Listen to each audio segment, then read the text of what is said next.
This is the Dog Savant Podcast with your host, Brett Endies.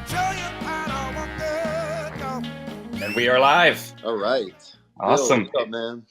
Not much, Brett. How are you, buddy? I'm good. How you doing? Doing good. Welcome, everybody, to another edition of the Bow Wow Bill live stream. We're also, for the first time ever, we're doing a simulcast. Brett has a podcast called the Dog Savant Podcast, and so we're doing that as well. You can check him out. Where's the podcast located at? It's on iTunes. If you just click on the Dog Savant, type it in, it'll come up. You can go to my website too, dogtrainingla.com. You can link to all that, my YouTube, all the social media, the show, all that as well. Excellent. Well, and for your listeners, if you would like to get a hold of me, my name is Bow Wow Bill, and we are streaming this live on my Bow Wow Bill Facebook page. And I try to do interviews with experts in the dog industry and just have candid conversations, man. Let people kind of be the fly on the wall and listen to experts that, deal with dogs every single day. And so maybe they can glean some knowledge. We have people that are a lot of fellow dog trainers that listen to this as well. And I think that that's excellent that we have a network of cooperation where we just kind of talk about some of the stuff that we do. And maybe it can help others in the industry understand dogs a little bit better, right? I agree, dude. And everyone who listens to me, follow this guy. He's good shit. He knows his stuff. And as long as it's coming from a rationally experienced place, it's valid in terms of dog training. Sorry, I'm going to sneeze. Sorry. No, well, it's just like what Dave. Now we're back. Sorry. Well, all right. I was holding that one in for a while. All right. Okay. Hi, everyone. I'm back. The demons have been released. Oh, that was... So, tell everybody, I'm going to share this really quick. I'm going to share it to my personal page in a couple groups. And while I'm doing that, you want to give everybody just a quick bio about who you are and where you're at? Yeah, I'm Brett. I'm a dog trainer. I specialize in problem behaviors. I deal with cases that people, are calling lost causes. They can't be trained. It's even the name of my show, The Untrainable. Some of the dogs aren't that bad. But in my everyday practice, I've developed an approach to address these issues at the root cause. I'm also pretty outspoken about the other side of the fence as far as, other types of dog training. We won't mention that or names, but it's because of all the retrain cases I see. So it's developed this persona, if you will, or this very demanding approach to dog training. Not because I think that I'm right. The dogs are the ones who have taught me, but it's just from seeing a lot of people who've been through the ringer with other training styles and hearing what works and what doesn't, and continuing to learn and evolve what I do based on what the dogs need, not on what my emotions tell me to do. It's not always comfortable. It's not always what feels right instinctively as a human, because it's about, how the dogs see it, not us. And tapping into that, that's what gets the job done. So I don't know, is that telling you about me or is that telling you about my type of training? Well, where are you located at, too? I think that's important as well. Yeah, I'm in the Los Angeles area, San Fernando Valley. Basically, I'm in that's where most of my clients are located. And I'm originally from New York. That's where I grew up. From New York, relocated to Los Angeles. I love it, man. It's really a cool lifestyle. I like it. Everyone here is pretty open-minded. It's funny how back in New York, people are a little bit more old school. So getting them to kind of evolve their thinking to see how the dogs see it was a little more challenging. Where here, they almost think it's interesting. They have that ability to see outside of themselves. Some of them. I deal with a lot of actors and actresses, and they're not always so good at that. But for the most part, people there, I love it. The lifestyle, the mindset of the people's great. Yeah. It's a totally different mindset. I mean, I think that because you guys have such a rich history in New York, and it's a concrete jungle. It's been established there for quite a while, and the generations as they grow up, traditions and ways to think about life are passed down. And it's an interesting dynamic to go back and forth. I recently went to Brooklyn and to see just the I like how they don't sugarcoat things. Oh shit, the forwardness, I love it. And I'm so proud that I grew up there and it gave me my ability to be blunt and honest. But yeah, it's pretty hardcore, especially Brooklyn. People there are not. There's no time to mess around, especially because, like you're saying, the history there. It's there was a little bit more of survival at stake. Where here, if you will, it's the good life. So you have time to be a little nicer to your fellow citizen. Where there, it's like, hey, if you're not getting along with the program, get out of my way. I got shit to take care of. That's more of Yeah. that East Coast mentality. Well, we got people commenting here. Anita says, love the Dog Savant. Yeah. Oh, thank you. Hi, Anita. Thank you. And then Long Island here. And then Dawn, my beautiful wife, says hello. Hello. Hi, Dawn. I met you last night. What That's part right. of Long Island are you from? Long Island person. No, Nall is from Long Island, New York. Yep. And whoever, and then Jason Cohen, he's from Brooklyn. He's Brooklyn Dog Training. Hey, Jason, what's up, man?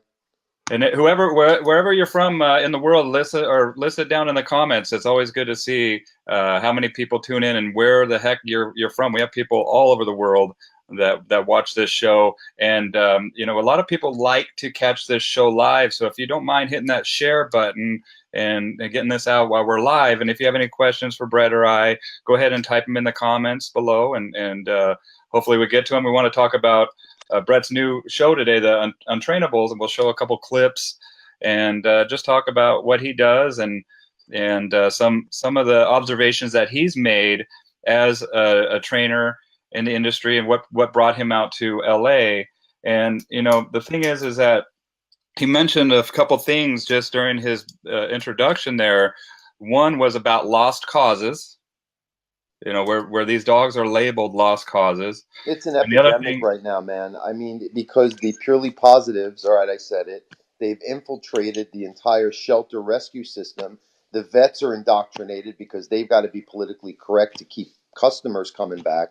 So it's up to the trainers who are willing to take the hits, who are in the trenches, in the living rooms of the clients and their dogs, and see what's really going on. And like I was saying before, see how the other side of things has merit in its approach for certain elements, but not to deal with these serious cases that are putting dogs on death row. And it's insanity. I mean, it really has become, it's literally like the what do they call it? The inmates are running the asylum. It's really, and it's like we're the ones who are seen as the bad guys, or at least trying to be portrayed as that. And we're the ones who are actually being reported by the owners, you're helping my dog. Like we said last night, we're not crazy people. We're just stating the facts. We're not fabricating our opinion or our emotions or driving us to see dogs in a certain way. It is what it is, man. If they don't want to hear the truth because it is not hitting their emotional nerve, that's fine, but get out of the way of the people who are actually able to see through that and get the job done, because it's ridiculous. It's where you see it because you're doing. Is it not worse and worse? Like fucking. I used to say year after year. Now it's like I'm going month to month. It is uptick of just the chaos with the dogs all over the place out in public. The amount of people, or you look online with all the purely positive rhetoric, it's insanity. And they're trying to tell you that if you're not doing it their way, you're beating the dog. You're giving them whale eyes and tongue flicks, whatever the hell that is. And I did a video the other day is that anything, look, I'm a fat guy, right? Or getting less fat. It's not comfortable to make myself feel better and healthier, so I can live longer and feel better, blah, blah, blah. But it's not going to be comfy most of the time to get to that place. And I'm not physically abused. I'm not traumatized. It's just you have to go through discomfort to make the future more comfortable. And to not see that concept and just safe space the shit out of life for dogs, people, kids, whatever, it's insanity. And getting back to the East Coast, if you want to tie this in, that's not how I grew up. You act like an asshole, you wear a stupid looking hat, someone's going to tell you you're acting like an asshole, you're wearing a stupid looking hat. And that's really more of how I really observe the dog world operates. There's more checks and balances only for the sake of everyone feeling better in the long run and getting needs met. That's it. Well, everybody feeling better, but the dog's paying for it with their lives. We have to remember the consequences that are being faced here. And I've seen, and I can even think about, and if I even start talking about it, Brett, I'll start crying, dude, because these dogs had so much potential, and they unfortunately met, with the demise because the behavior that they wanted to fix wasn't able to be fixed within the scope that they were trying to use. Because of that narcissistic thinking that if I can't do it, no one can. That's insanity. It really, and it's sad because you see some of these dogs, you're like, that was what they said can't be trained or fixed. And sometimes it's not even a major case. We know what major cases are. It's like, it just had to be addressed. We had to Yeah. talk about what was going on, and Or that's it all it needed comes down to. time. It needed time too. Patience, and Like, yeah, and consistency, and people changing their yes. ways, and the owners acting differently. That the positive trainers don't like telling the owners what to do either. They have a real deficiency because they want everyone to like them. That's another issue that limits their ability to address the issues too. Because remember, I've dissected these people psychologically because they've tried to harm me and my livelihood, and they're like ultimately not helping dogs and killing them. I feel they're the worst thing for dogs ever, is that kind of thinking. They've changed the whole game. When I grew up or started as a dog trainer in the 90s, it wasn't like this at all. At What all. what what was what do you do? What do you think that's different? I agree. I mean, and The even with internet. The internet and the mm, younger generation being raised in a more purely positive way, and the psychologists doing what the purely positive trainers doing, the humans. And these, I don't say they're all younger because I don't want to pick on, there's a lot of great younger trainers, but a lot of them are prescribed, subscribing to this, and they don't deviate from their thinking. So their personalities afford themselves to want to do the purely positive because their own psychology, and it's fucking up the dogs, dude. That's all it comes down to. well, and you said prescribed, a little Freudian slip, and I think that Yeah, a lot of right. this is, Well, the you meds, know, right? Right. The yeah. meds. Yeah, exactly. Well, and it trickles down to the dogs too. I've had dogs coming to me, and I'm like, what is all these bottles of pills for? And Cornucopia sometimes of that shit. Insanity. it's insane, man. And that's, one of my goals here with bringing on real dog trainers that have had a track record of fixing these lost causes, so to speak, and saying that this isn't a lost cause. And if you listen to like JT Clough, who I interviewed before, I'm trying to think of who else, but there's a pattern in dog trainers. If you ask professionals how they got into it, a lot of them had a difficult dog, and they went to various trainers and saw that it wasn't working, but they loved this animal and they're going to do whatever it takes. And then they find out if they find a good trainer that meets the problem head on. And some of these problems need to be met head on because they're a liability. They can hurt the dog, they can hurt other people. And we as humans, that's our job as stewards of these animals, to show them how to coexist in the human world. Yeah. Knowing that we are higher consciousness, and knowing that we can structure the environment so that they may learn and benefit, and we can open up those lines of communication. But just like what you said, let that dog show us, Of course, because it's how they're seeing it, not our personal opinions about it. It's about what it is as terms about nature. Because a dog isn't going to deviate because you feel a certain way about it. And Mm. again, if you can't see, there's a bird out on the patio. The dogs are very interested right now. Yes, I know, Minnie Mouse. But yeah, and it's just, again, at a certain point, it's not even just because you get attacked by these people or you hear the stuff that they say, that is just, even as a rational person, even like we were talking about yesterday, the clients, most people are smart. Most Yes. people can see through it. They see the emotions and they're like, you know what, this didn't even work with my kids. How is it going to work with my dog? And they also know, like, yes, we also know, like with our kids, we're not pulling out the belt or the soap in the mouth like the older school. Like, look, there were older school trainers who were a little too physically rough and doing things that were Yes. not helpful for the dogs or the cause, and could cause trauma, if you will. But not if you're correcting a dog or creating rules or getting them to face a part of life that they were fighting off tooth and nail as their demise, to just for the rest of their life grow through it and see, like, oh, I'm not going to die when I pass a dog on a leash, or the UPS man doesn't mean I have to protect the house like we're in World War III. Why is making them face the music at all in any way, shape, or form a bad thing if it's going to foster that growth? It makes no sense, and I don't think normal people who think rationally think other than that. But it's just these purely positive. It's a small select group of people who I don't think have a lot of clients, or they're losing clients, so they spend a lot of time on the internet putting horseshit information. So on 4th of July, they're telling you to keep your dogs hidden instead of teaching them and giving you tips on how to get them acclimated to fireworks, because they don't have clients that need them to help with that. And that's what it comes down. Or they're teaching agility classes in the local big box store, and that's fine. Purely positive. I taught my little Yorkie here how to skateboard. You teach a Yeah. lot of recall work with that, a lot of shaping, a lot of puppies, of course. I use Absolutely. treats. You'll see in the next episode of the Untrainables, it is a lot more luring. That's why I wanted to, because it's 12 episodes shot. I wanted to give that variation, because it's not all about just putting the star mark on the collar or creating structure. Sometimes it's teaching and shaping and this recall. So, it's just, these people are just so polarized in their thinking. You use a pinch collar, that's it. You're an abuser. Your dog has whale eyes. You flick. It's insane. They're melting down, and they try to harm the livelihoods of people who are actually saving dogs' lives. And it's really, really, I really appreciate what you're doing with this podcast show, whatever you call it, because it's getting more trainers together, just to kind of hear us shoot the shit about, because we can't talk to anyone else on the level like this. I complain to my clients, and if they've been through purely positive training, they'll, oh yeah, man, at least A lot of times they're traumatized, dude. A lot of yeah, times they're like, at least traumatized. I know I'm not crazy. Like, okay, because they're like, I knew this was weird, and that trainer was goofy, and they had weird, like, big eyes, and they were all like pandering in how they talked to me and sing-songy voices, because that's the personality type of these people. And I was like, okay, well, this is different, and you see the results. You see your dog calmer. You see your dog accept life even from one session on, and it's like, okay. And then I'm saying, but then that's like, you can't talk like, oh man, like we're like having like group therapy. We should do like a multi one, like all of us, like who've been like, Yeah. like abuse survivor victims, like come Yeah, together. trauma. Yeah, My like name is we've my all name been is beat Bill. up by I'm a dog trainer. the little worm guy, the past few years, that little worm who was trolling everyone. Yeah, we're not even going to mention No, of course not, that because idiot's he's a name. worm, not a human.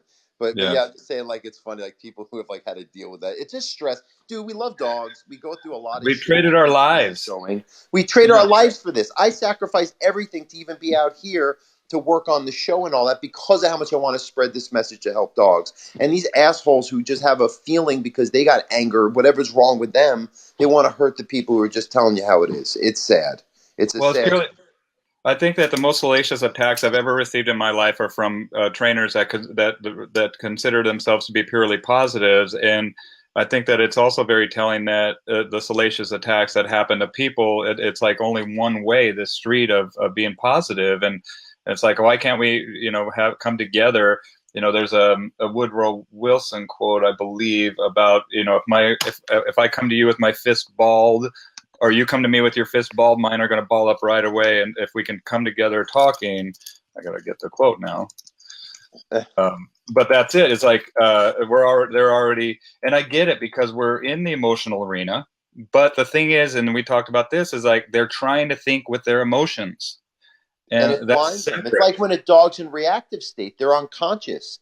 It requires someone to be conscious to guide them through. The problem is with a dog, if you prove that consciousness and communicate your intent, they back off and they trust our leadership. For a Yes. human like that, if you show the intentions, if they weren't parented properly, they're going to just fucking fight harder and find other ways, which dogs can do initially, but they'll still come to that end result of trusting your leadership. A human's just going to try to dance around and find other ways to hurt you, because they're never going to back off, as we saw with the little worm, because this guy just goes down in a hole and pops back up and re-evolves himself. Even if it's in other realms of life, he takes his psychology to hurt other, like I think he does other, not just dog stuff, But I'm just saying, like, that kind of thing is that mentality. Those people, they're very damaged. I feel sad for them, but they still, you can't have that much compassion where you don't stand strong against them and narrate and explain how they are, so other people get wise to them, because that understanding of their psychology, I think, is the real power against them, is to just say, hey, I know where you're coming from, and I know you better than you know yourself. So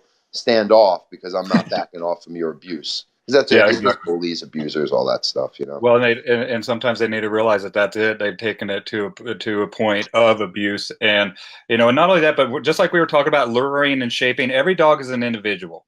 And when I do training with the dogs, I do obedience work, and I call that foundation work. But once that foundation is laid, man, I'm shaping every day. I don't feed my dogs out of the bowls. I'll feed them, walking around, just doing tricks and having fun. and It's all proof the positive. shit out of what you teach them. Get them out in the world and Yeah. apply that in real life. Go through that.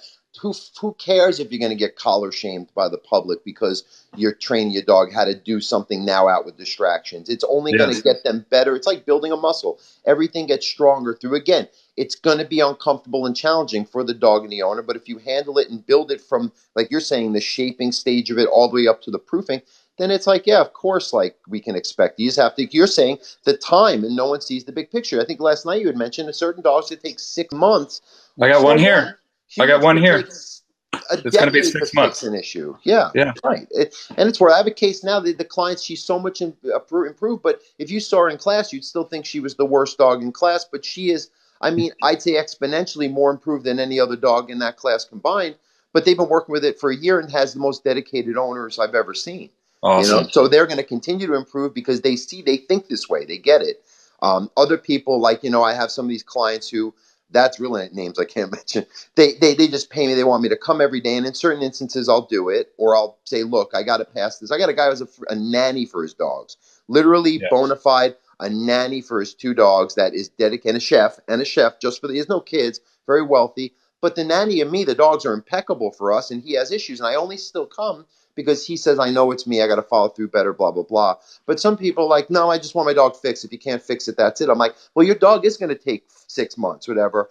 I wish As long as it your takes. dog or give it to another owner and I'll work with them. But this is not, you don't understand. Or I could show you maybe even a result right away, but it doesn't mean it's fixed. It means your dog senses an influence from someone who understands the dynamics of the situation. Now I got to teach you, and it's complicated, and the time has to be put in, and every week you have to build upon the stages. And some people have a hard time with that. Even just there, and everyone means well. Everyone loves their animals. Even those that purely positive people mean well, but they don't understand what they're doing. And when they hear what they're doing, they fight off the reality of what we're trying to teach them or explain to get them to see, be more aware. It's like a self-awareness exercise, all of this. Really One of my biggest wake-up calls was when I was training a dog with purely positive, and I think that the majority of that's where we start, But then when I went out and I'm sitting there doing a stay with this dog, and I'm trying to do my treats, wait, backing up, dog takes off and runs into the road.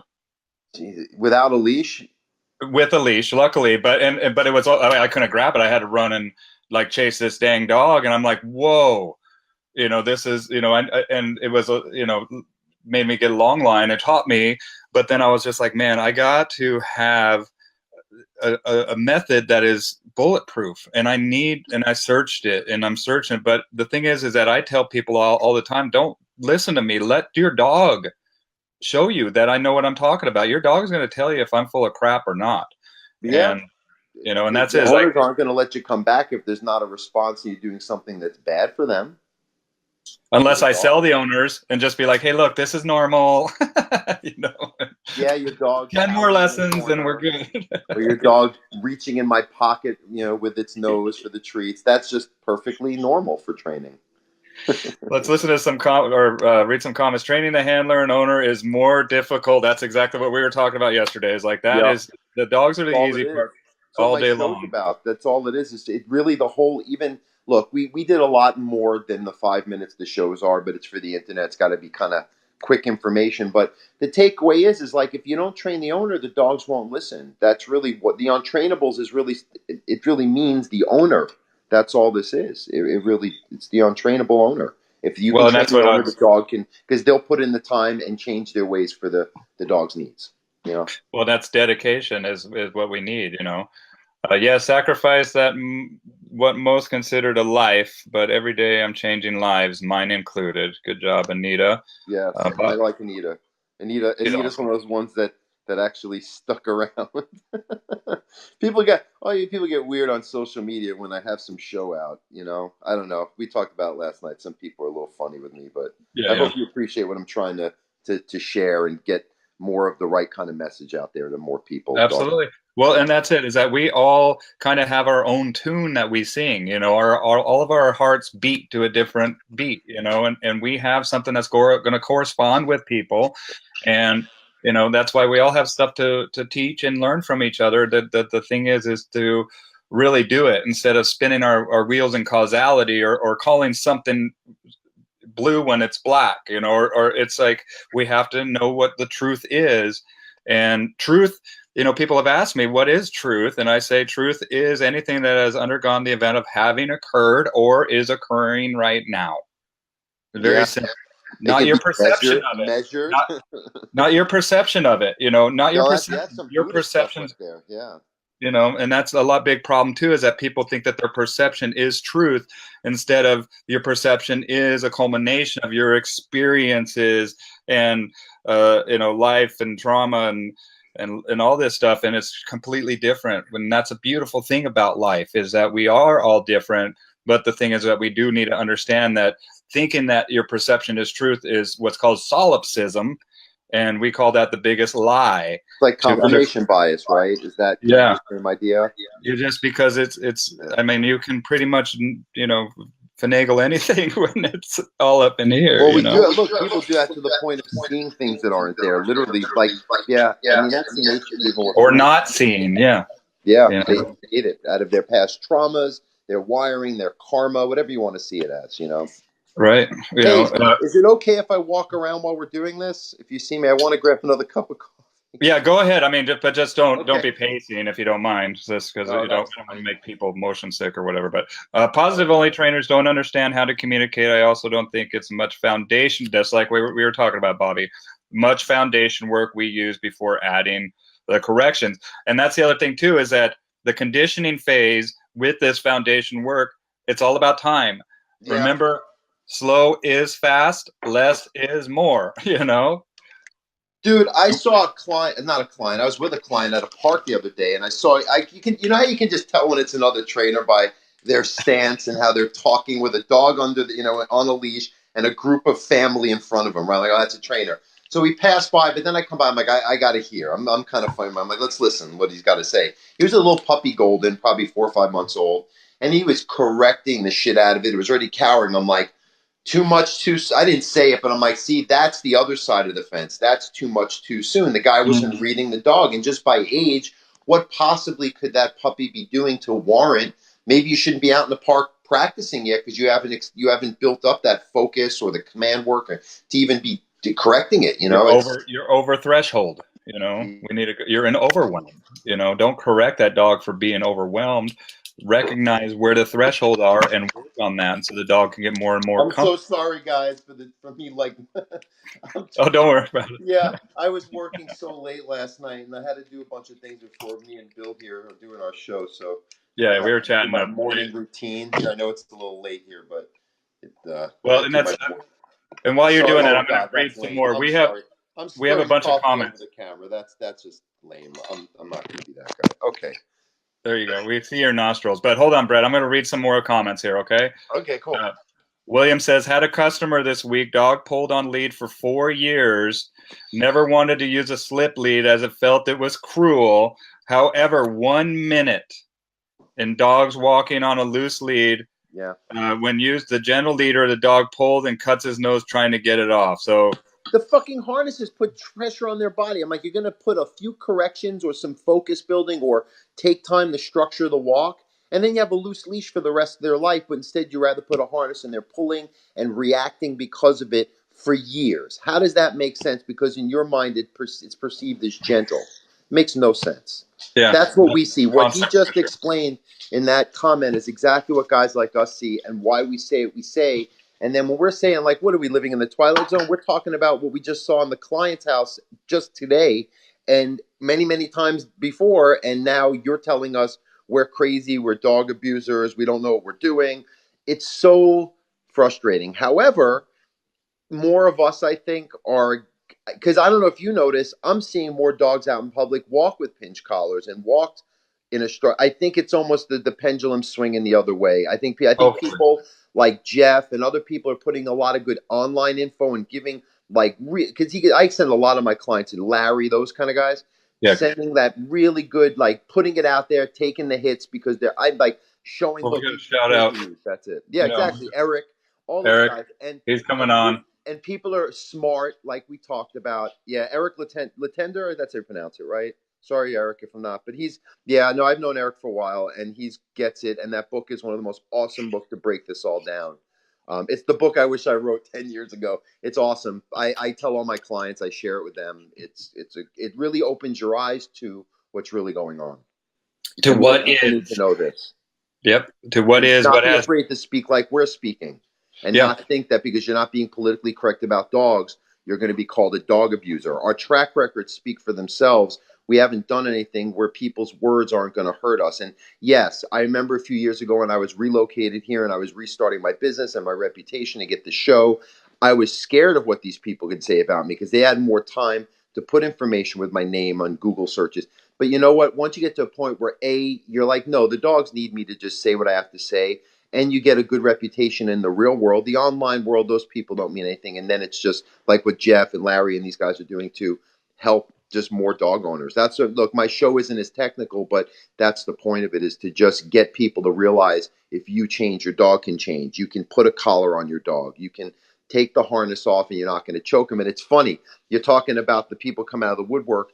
Try it when you have a show that gets nearly 500,000 views and see what kind of comments are coming out. What I know is the network are smart, and the people on my side and want the dogs to be helped, they see what's going on too. So those few people that are doing that, they're all, but that we're addressing it because they want people to don't listen to those comments, see what's really going on, even on this more kind of watered down level, where it's a more simple version of what I would like my clients. It takes weeks and months where we're trying to hit in 5 minutes, points so that a dog owner can take away an idea and then even maybe find their local trainer or go find someone like Jeff, Larry, all these people who put all my dog trainer friends. Anybody that I've interviewed. Anyone. Yeah, exactly, man. People who get it. And we're all a little different, but we're seeing in general the same thing in terms of dogs. We're different people, personalities, lifestyles, but we get it. And I really think our experience, not our feelings about it, and the experiences of working with owners and hearing the stories and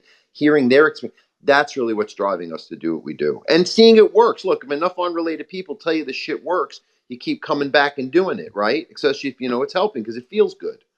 Yeah. Well, that's it. It says, William says, restraining rather than training. That's great. I like that. Restraining rather than training. I mean, what is, and then, worse, watching them walk in a protection harness, handler screaming heel, and that's it. Friendly. Yeah, screaming, screaming their heads off. And I'm just like, man, this can't be fun. And just like, we need to remember too that, when this dog is, like you said, creating World War III, when the UPS driver or, afraid that other dog is going to kill him or whatever the problem is that we're dealing with, we have to remember that is a stress response that is happening to that dog, and stress releases endorphins and adrenaline and all this stuff that's stimulated. It's like a soda bottle shaking, and they're treating it everyday life as they're responding to it as if it was a life or death threat, and they're getting that autonomic nervous system response. And we have to put them through, turn it off, deal with it. You're not going to be comfortable turning it off and dealing with it, but let me redirect you through the situation to see what it really is. Because once you get them calm, focused, and you're in control, they're filtered. They're not getting the sensory overload. And that's where, that overstimulated response, people don't understand. Your dog's not just upset at the mailman. Your dog thinks it's going to die and is in such a frenzied state. That's why they'll turn around and react, displace the reaction to an owner, or they bite the leash in a frenzy. They just are blind to what's going on. They're just, I'm going to die. And that's where the anal glands express, or if they can't bite at it, they run the hell out of it. It's so deep rooted. And when it's an animal, I can't even imagine how it is to let that perpetuate. Survival. To let that perpetuate, or to avoid addressing that's the real abuse to me. Not doing the work that's required to get a dog to see life on life's terms and feel safe through it. That to me is not labeling the correct behavior. That's why I have to remind people, dude, this is stress. This isn't excitement. This isn't your dog being, uncanny or vocal or whatever. This is not good. This is degrading that body, and not only that, but it's degrading that life experience. And we're bringing this dog into the world, and if they're stressing out, then that lies on us, and that because we're not going out to their world. We're not going to go sniff butts and crap in the field or something, whatever. We're going out getting their food, and I never had a dog. I know a girl. She was a trainer. She used to have dogs do board and trains, and the day they would arrive, she admitted this to me because I dated her a little bit. She would pee in the yard in front of them. Day one to establish dominance. Is that on the lines of spitting in the dog's mouth? Who knows, man? I've never done either, but I guess I could see. Hey, if you're willing to go there, No harm, no Dude, foul, I right? listen to this, man. I listened to a Belgian trainer tell that you needed to masturbate your dog. Dude, that's just wrong. That's not even cool. I mean, I know breeders who do weird stuff like that, but that's different. But if it's Like after never they had to did do that. Sorry, guys, it's yeah, not I don't, in the but, and I protocol. even watching it, I was just like, dude, he's serious. And then he went over and did it. Like, I wasn't there. Like, I saw it on video, and it was just like that South Park Red Rocket thing, man. The dog was like, hell yeah, we're ready to How do rock. And I'm you like, I can't how do you believe how do you this. convince a client that you're gonna give your dog a rub and tug in the process of the training program? Well, if you do, man, you're a hell of a salesman. That's all I got to say. Yeah, dude, sell ice to the Eskimos, man. I guess because that's impressive. Not good training, folks. I wouldn't recommend No, any of absolutely. those three techniques we just mentioned are not what I'd Stay say away would from get the those. job done to help these these lost cause dogs. I think there's Yeah, better maybe techniques you're not for the willing to rope do and tug. whatever it takes, you know.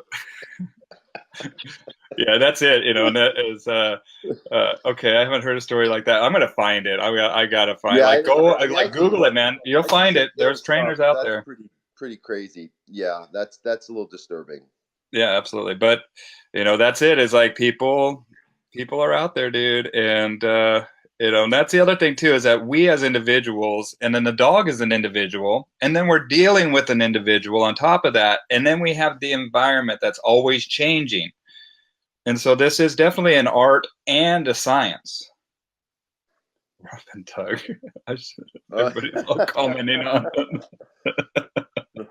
I believe you, Bill. Yeah, I'm not lying. Yeah, I'm perplexed. I was. R&T dog training school. Yeah, Sorry. the dogs. Never mind. We'll just switch the subject. Okay.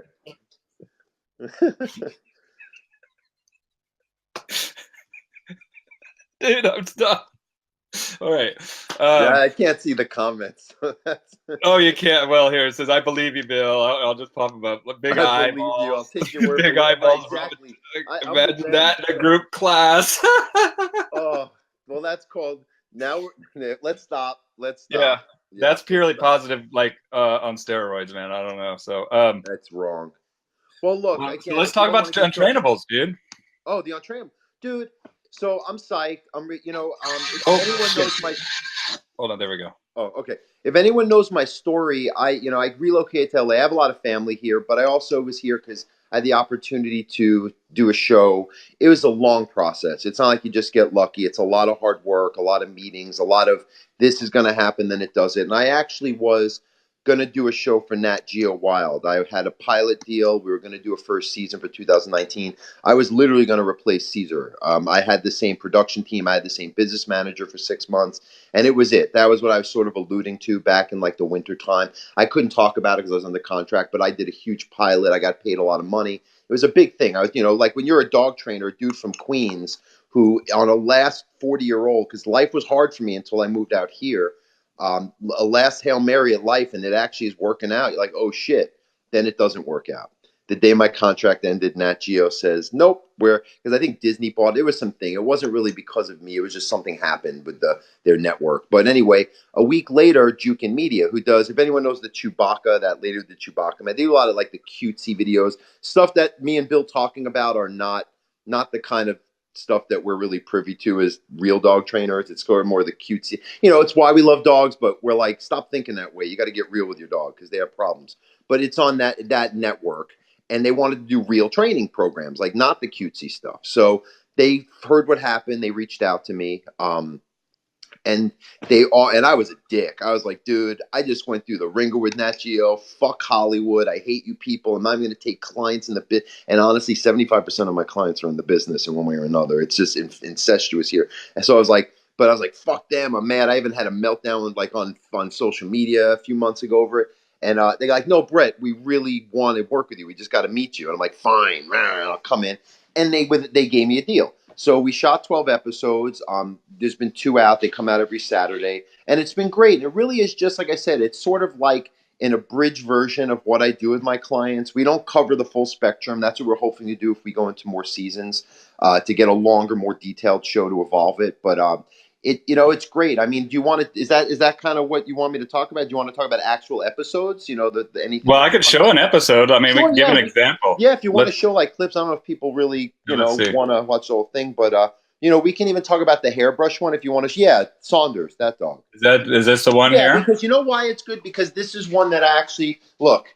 Even when you get hundreds of comments, you still can't help yourself. And at 3 a.m, you read the damn things, right? So most of them are really helpful. And I'm going to be doing more Q&As for the show. Like, it's really interactive kind of thing. It's not like just the show. So I'm going to be answering a lot of people just want help with their dogs. But the few trolls, they had the issue with him being under stress and this and the collar, and they think I'm using a choker collar. I haven't used a choker chain since the 90s. That's how I was taught, but I use different tools. I don't really use them. Slips I do. This is a Star Mark collar in this episode, just to have some control because he bit me, and the whole idea again is like we're talking about. It's like, well, how is it going to help this dog to let him see grooming as his demise versus for a couple weeks letting him sit there and deal with getting brushed because we took some control back. And then he looks like, oh, it's fine. And to be honest, if we had more time for the show, I would have shown more exercises to acclimate the brush with treats. I get all that. Look, it's a show. And that's the thing also, because people think Caesar, I know Caesar, and I know the people who work with him directly. He's a real trainer too. It's the Victorias. They're the ones who are actors and actresses portraying trainers. Caesar has a way with dogs people don't like. And a lot of what he does is showmanship. Anyone who I know has worked with him, he does it a little differently than what you see on the show and the things he teaches you in detail. So it's the same idea, but that's where, not to qualify myself, but to like anyone who's like, oh boy, even people like Brett does balance training, but he just jumped right in. Yes, because we had an hour to do it. Probably should have been done in 2 weeks, but we had to make a point because there's hundreds of other dogs that have that issue that someone's watching.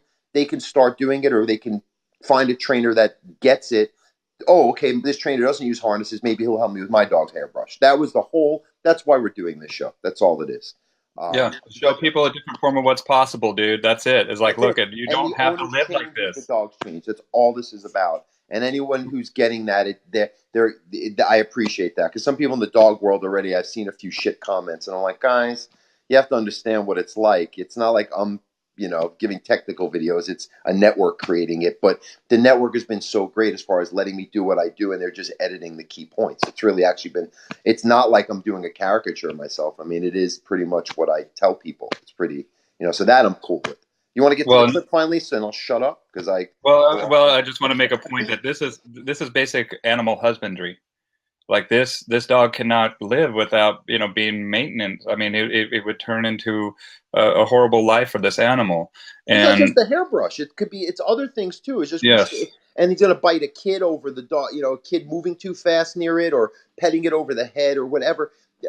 There's too much at stake, and then of course the dog could get put down or live a miserable life of anxiety every day. Oh my God, where's that hairbrush going to come from?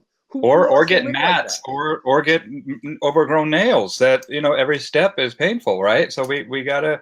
I mean, this is just stuff that if it's not dealt with, and we also talk about this. And we're gonna have to do another one, man, where we just talk about energetic influences with training as well. Because last night, I would love to get. I don't know if we have time for that, but we'll definitely get into that. Yeah, but not today because we've got to run here. Guys, anyone who watches my stuff and follow, Bill gets this, man. He says things like, I'm like, man, that's the shit I'm seeing, but he put it into such awesome words. Yeah, that's helped when you can grasp it, because it is real, man. I mean, there is a metaphysical influence to this world, and it does not require your belief to be real. It is real. There are things that you can do to test it. It's just that people don't like it when the tests come back to them confirming. Because it makes their ego feel uncomfortable, and they fight that thing. Yeah. Well, the logical mind is, but we have to remember that our subconscious is connected to that. But that's a whole other episode. Like I was saying, let's go ahead and watch this first. Thanks for sharing that. Yeah. Yeah, of course. And if you see people, we're approaching 500,000 views right here. And it's just been posted a couple times. So let's take a look and make sure the volume, everything's well. Here, let me turn on the volume. Because honestly, without a lot of views, we don't get picked up for a second season, and that's what it's about. Once it's a second season, then we can get that message out even to a greater audience. Yeah. So share this, you guys. Go to Brett's page, share these episodes. I'll share it down in the comments below as well. But let's take a look at what he's doing. Maybe a Schnauzer Yorkie, and he gets like aggressive when I come near him with a brush. He was all over the map. So. My name is Brett Endies, and I specialize in severe problem behaviors in dogs. This is Saunders. You know, seeing my dog in it makes me. I don't give a Hold shit on, about hold on. myself. It's my dog, my own dog. It's so cool. Booey. Say that again, Brett. Oh, seeing my own dog in it is the coolest part of all this. Yes. Here, let me play it again. That's fine. If you want, you can even fast forward to the hairbrush stuff. I mean, because that's the point where people. What are the triggers for this possessiveness that you're talking about? Mostly, a lot of times, it's just people and the hairbrush. Well, I think that's important too. That some of those items you were talking about. Let's get to work. Look at how it's like let's go ahead and deal with it, you know. And I find it interesting how people will explain the dog's problems, and I can find out how much they're anthropomorphizing these animals too when they do that. I'm going to fast forward here. Well, her issue is that she's so emotionally connected to it, and I hate to say it, but sometimes people who don't have real children have a harder time with that disconnect to treat a dog like a dog. And yes. And again, I feel kind of bad. Some of the go in the house. You kicked her out of there. You have to watch from the window. I could feel that shit come off of her like it was like a waterfall of energy coming at me and her dog, which was not helping for when I was going to push this issue right here. It was just not going to. I mean, I have some clients where I do, give me some space or whatever, but again, it's a show, so you want to make it a little more. The kickout's got to be more dramatic. I'm pulling. But you can tell already she's calming down. Yeah, and again, this is right there. So pause that. That like the tongue flick, the mouth open. Of course he's not comfortable, but he's also accepting the brush and through enough experiences where he's like, I didn't die. And we start doing more triage. Because what I took her home with was like, don't do what I just did. For the next week or two, just bring the hairbrush out, have him sit calmly in a place and give him some treats and let him observe it for a few minutes. And just bring it out more and more, then slowly get it closer, touch him with it, brush a part of his body. And over time, he'll get acclimated. I pushed it, but he's still feeling safer even if he's not comfortable with it, which will keep becoming more comfortable and completely safe in his mind if you just daily do those exercises. And that's all this comes down to is dealing with it and pushing the issue and skillfully getting the dog in the right controlled state of mind. And then they can see what's going on with that sensory filter, that ability to just say, all right, you're in control. I've got a job to do. Yes, I'm calm enough to see it and I'll deal with it. Now the rewards can come in and all that after the fact, once they see it the right way, So yeah. I don't see anything wrong with the dog. And most people are like, good, now teach me how to brush my dog. Because most people are fed up. And, when it comes down to it, most people in their living rooms aren't dancing around like, I don't know, like there was a show they used to call it called The Magic Garden I grew up watching. It was just the most like hippie-ish. Everything was sing-songy and nothing was bad. And it was just purely positive, like sunshine and unicorns. And I was like, bullshit. People if anything say, Brett, I yelled at my dog. I'm like, good. You know what that means? You're human. And you're not supposed to yell. It's not going to help the issue, but you're human, which means they have no aversion to creating rules for their dogs. When they just out in public, they don't want to be ashamed or abused. That's all it comes down to, is the public perception of how people come off from, and most people, if you say, hey, look, you're not a bad dog owner for creating rules. You are human if you get upset at them and want more from them. Then that alone gives them the empowerment to get the job done. Yeah. Well, and to know that they're not alone. And that's the reason why I do this as well, is just to show people, hey, look, man, there's a whole network of people. And if you want to, if you want help within your area, I have networks of trainers that I trust, and, get a hold of me if you're really having a hard time. But it does take dedication, and it's not easy. And I love my clients, man. I love them, especially the ones that we've gotten through some pretty big situations, because they've done the work and they see the value of that, and they become ambassadors of good dog ownership, or good stewardess, The general public. Sunshine and unicorn. Sunshine and unicorns.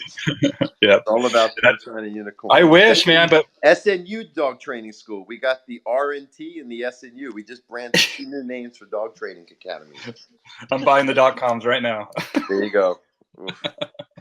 Well, and that's it. Is overall, to remember that we have a pretty big task ahead of us as far as educating the public about dogs. And people ask me, how will you know when you're a success? And I will know when these dogs that are being put to sleep every year goes down significantly, and the children that are getting bit every year goes down significantly. And those are my key statistics that I'm focused on.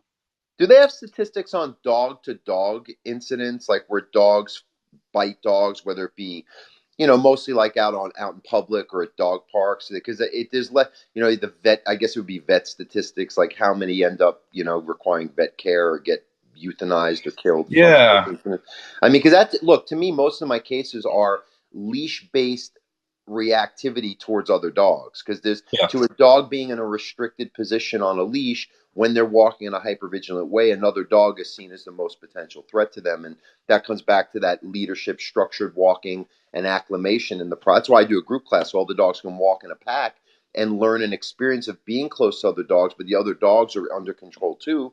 So it promotes, and that's the whole energy thing. I say it's like when geese are in a flock, they're moving and they all turn and sync at the same time, or dolphins or wolves. How are they checking in with each other, or do they just feel it? There's an energy grid, and that's something you can create with you and your dog that would make the external energy of another dog not crash into them like two waves hitting each other. You're flowing more like a river. If you want to give physical analogies to that thing with energy, it's sad if a trainer doesn't get that. That means I think they don't have enough experience or their own awareness of their internal workings to see what's going on in the dogs. That's my opinion. That's why people who poo-poo Caesar, look, there's things I do differently, but I don't think that message is off kilter from what's really going on with dogs.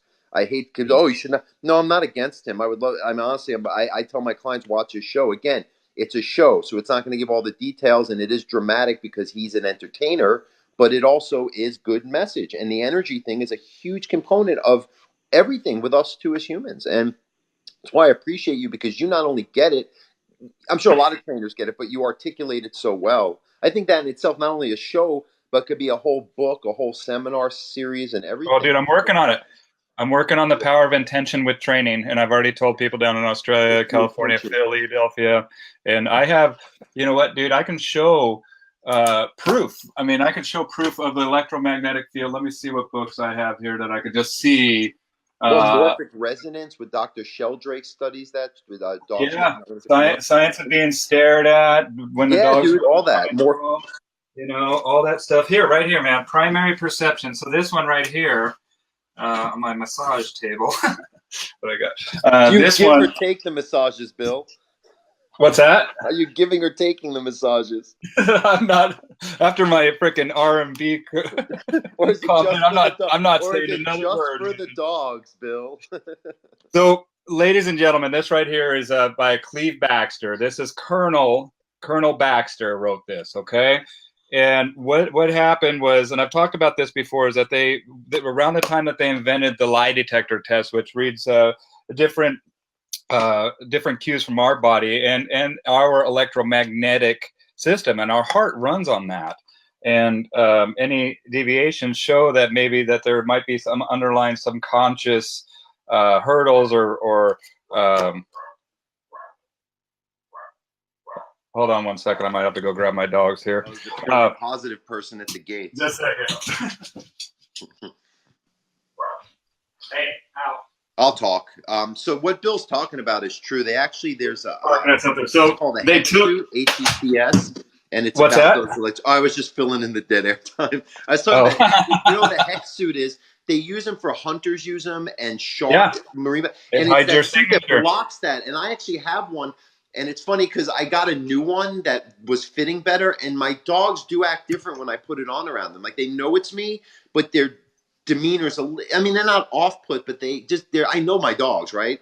Their vibe is different. Yeah. It's like that thing is missing from me that they're feeling as a frequency as their five senses are interacting with me. Really, yeah, that's real. Hunters who I know who use it. I mean, I know a guy who bow hunts, and if you bow hunt, you got to get really close to the animals. And he was telling me he was turkey hunting with that suit on. He's like, look, you just know, because he's like, I've been hunting for years, and I had a turkey literally brush against me when I was literally got that close, where never would a turkey would, if I was not wearing that suit, would have and you see like energy, we all have our little version of life, like where we can project through the leash or with our hands on different points of the dog's body. Just like if you get acupuncture, it disrupts where your chi is holding its tension. It's no different. Dogs just carry the tension a little differently, and there's more at stake because they're animals. That's all it is. But any trainer doesn't talk about it or thinks it's all mystical shit. They're missing a big component beyond the positive, negative relying fully on tools. It's just, there you go. There's this, I could show you the graph. That right here is the proof, man. And what they did was they hooked up. And so this Primary Perception, definitely recommend this book. I recommend The Secret Life of Plants. I recommend The Secret Life of Your Cells. Entangled Minds is another one. The Conscious Universe, Biology of Belief, The Wisdom of Your Cells, Bruce Lipton. But all these things are going to tell you. Molecules of Emotion by Candace Pert is another one. Get out there. The information's out there, man. It's not. There's proof that shows you that we have unforeseen mechanisms of influence. Even Rupert Sheldrake, like what we were talking about. And but a this lot one, of Buddhist principles talk about that. I mean, we're not inside the packaging. That's all it comes down to. We're made up of energy, and not like some weird like ghost and spirits. Like literally electronic energy that drives us. A mitochondrial level. I mean, it's a real thing, and it can be studied, like Bill's talking about. It's Well, and then William wants me to elaborate. So what they did was they took a lie detector test and they hooked it up to this plant right here, and then they said, "Hey, I wonder what would happen if we plucked a leaf." And they plucked a leaf, and they went and saw the graph, and they were like, "Holy shit, we see a spike in the data." The plant, we're actually seeing some feedback, biocommunication with this plant, and so this is where it gets trippy, Brett. Is they were like, "Okay, let's do some more tests. I want it. Let's burn it." And so they went and they went over to the next room, grabbed a book of matches, brought it over, struck the match, and burnt the leaf. Now here is where it's interesting. They even got it right here on the cover. And so they didn't see one spike when they had that idea. They saw 3 spikes. They saw a spike when they had the idea to burn it. They saw a spike when they grabbed the matches, and then they saw a spike of anticipation, and then when they actually lit the plant. As if it was conscious of it. And you know what I say with that? All you vegan people, because I used to be a vegan, you're killing something anyway. You skin it. No pun intended. Look, I post some of my bow hunting stuff, and there'll be more of that. And people have opinions. I'm like, look, I'm going to eat something, and I want to be accountable for it. And something's going to get cut or get that spike in the. You know what I mean? It's nature. It's not like you're trying to do it for your jollies. And look, it just again. The emotions drive you to not think. Like, just because it doesn't have a face doesn't mean it doesn't have a consciousness. Buddhism talks about that too. You could die and you get, reincarnated, if you will, into an algae. I mean, okay, that's your karma to create that, but you're still a consciousness in an algae. I don't want to get too spiritual. That's another podcast, but the whole idea is, there's more going on than what we see on the surface. And I think, again, if you want to tie this all in from what we talked about at the beginning, is some people who think a certain way think it's all external and feeling and not what's really going on. That might not be so clearly tangible, but it is measurable and it's there. And yes. It's well, sad, I think it's interesting. We see a lot of the same that way. same type of attacks happening with vegans versus meat eaters as they do with purely positives versus, and it's basically, it boils down to trying to think with your emotions.